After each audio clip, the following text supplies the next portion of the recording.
Hey, do you notice, since you've done so many of these now as well, I'm always looking for a common thread, and I'm going to ask you the same question when we get done here, but what is the one thing that these artists, these successful artists, have in common? Why are they where they're at? What do you think is there one thing that is the thread for being successful? Beyond just an insane amount of dedication and calling, I think for most of them, it's finding their own artistic identity and voice. And that's what I ask a lot of them about. It's like, how do you develop your voice? What is it that makes when I'm asking people, what is it that makes a guitar, like what makes an iconic guitar player? What makes somebody a legendary guitar player? So much of it is just like, they have a thing.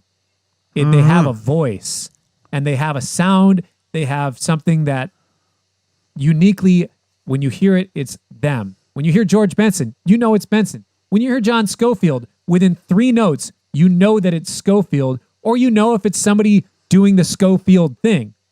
And it's like, I know if it's somebody doing the Scofield thing or if it's Scofield. The fact that there is a Scofield thing is insane. Yeah. The fact that I can identify when it's him, that's insane. Guess what? There is a Cory Wong thing. There is. You found it. Dude, you found it. And that could be the hardest thing an artist, believe it or not, has to find. You think that just comes. Well, the talent may come, but when we grow up, we listen to such a wide array of people and we emulate. But then what exactly becomes your voice? Cory, you found it 1,000-fold, man. And I'm just so proud to call you my buddy and to watch what you've done in such a short amount of time. It's not like you didn't pay your dues. Now, I'm not saying that because I know you did. But it's just been such a pleasure to watch you succeed, my friend, really. Let me ask you one last question before we get out of here. Since we might have some young musos on there, give them some advice. How can they do what you do? Sure. Well, like you said, I do feel I'm very fortunate. I do feel like I finally found my voice and my thing. And I didn't realize it until I played on some records, and some of my friends, like Theo from Wolfpack, one day called me. He's like, dude, he left me a voicemail. He's like, hey, we don't need to chat or anything. I just wanted to say I listened to the new Dave Barnes record, and I know that it's you on guitar. I'm not asking. I'm telling you. I know that it's you. You have a sound, man. You have such a thing. That's so cool. I knew within seconds that it was you. It's like, wow, that's cool. And I had so many of my other friends just say the same thing when they've heard me on other records, or when I'd be at sessions and people would say, hey, just give me your Cory Wong thing. Do the Cory Wong thing. You know, it's like, see? Oh, okay. I told you.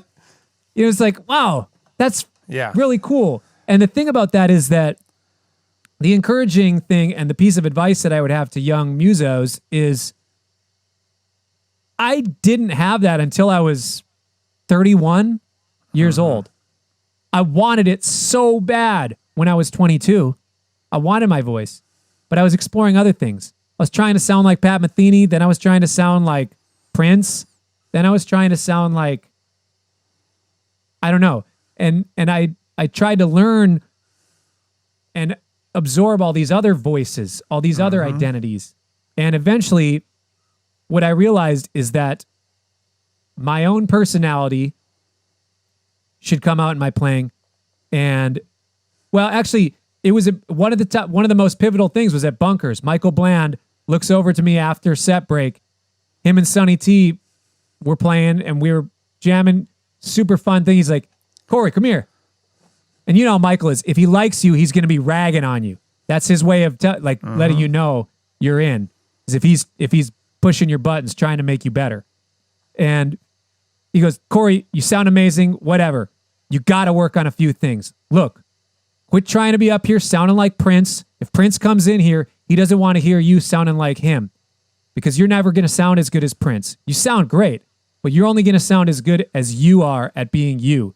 And he really encouraged me to just like quit trying to sound like somebody else, try to sound like me. And he was ragging on me for a while about that. And it was like, why did I not just know that?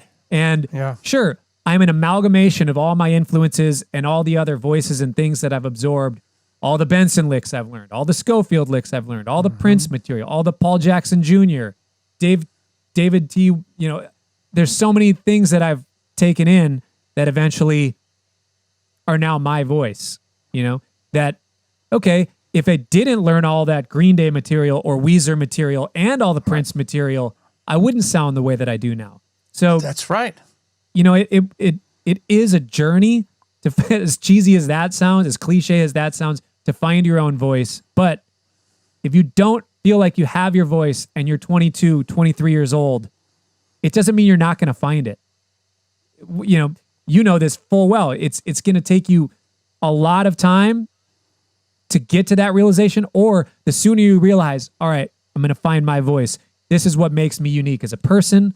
This is what my guiding light is. This is what I want to say, not just as an artist, but as a person. That's going to influence your sound.